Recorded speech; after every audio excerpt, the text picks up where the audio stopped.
আসসালামু আলাইকুম। তো আজকে আমরা যাচ্ছি একটু আমাদের পুরোনো বাড়িতে। তো ওই জায়গায় যাচ্ছি আমরা আজকে ডাব খাইতে। তো আমি আর আমার ছোটো ভাই যাচ্ছি, যেহেতু আমার ছোটো ভাই গাছ উঠবে। আর ভাবলাম অনেকদিন ধরে ডাব টুব খাই না, এই জন্য আমি আর আমার ছোটো ভাই বললাম চল ডাবটা খাই আসি ওই বাড়িতে যায়। তো এই জন্য আর কি হুটহাট ডিসিশন নিয়ে এসে বললাম আমি আর আমার ছোটো ভাই ডাব খাওয়ার জন্য। তো এইদিকে আমার ছোটো ভাই বলতেছে এত বড় কাজ কীভাবে উঠবো, এই সেই এগুলো নিয়ে চিন্তা করতেছে। আমি বললাম আল্লাহ ভরসা উঠে যা, সমস্যা নেই, পারবি তুই, তোর অনেক সাহস আছে। একটু ফুসলায় ফুসলায় গাছে উঠাই দিলাম। তো তারপর সে গাছে উঠে গেল। আর যেহেতু এখন বৃষ্টির সিজন আর একটু গাছটা পিছলিও ছিল, কারণ গাছের শ্যাওলা পড়ে যায় পানি পড়তে পড়তে। তো এই জন্য আর কি একটু উঠতে আর কষ্ট হয়েছে, কিন্তু মোটামুটি ভালোই কষ্ট হয়েছে। তো অবশেষে উঠে পড়লো গাছে, গাছে উঠে আর কি ডাব পাড়া শুরু করলো। হাত দিয়ে ডাব পারছে, ডাবটা ছিঁড়া তারপরে রশি দিয়ে বাইন্ধা দিছে যেন ডাবটা নিচে পইরা ফাইটা ফুইটা না যায়। আর আমি নিচে দাঁড়ায়, রশিটা একটু ছোটো থাকার কারণে রশিটা একটু উঁচুই ছিল, তারপরে আমি বান খুলে দিতাম। তারপরে আর কি এভাবে সব ডাবগুলো ফাইরা দুজনে মিলে আবার বাড়ির দিকে রওনা হইলাম।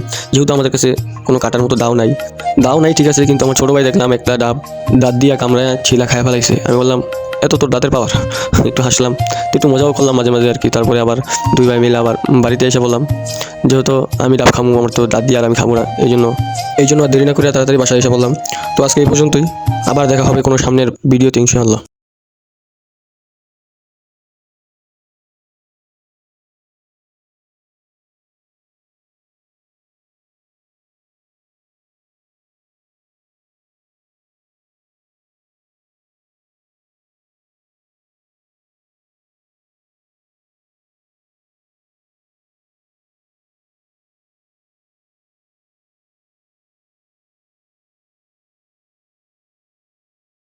বাড়ির দিকে এসে বললাম ডাব খাওয়ার জন্য।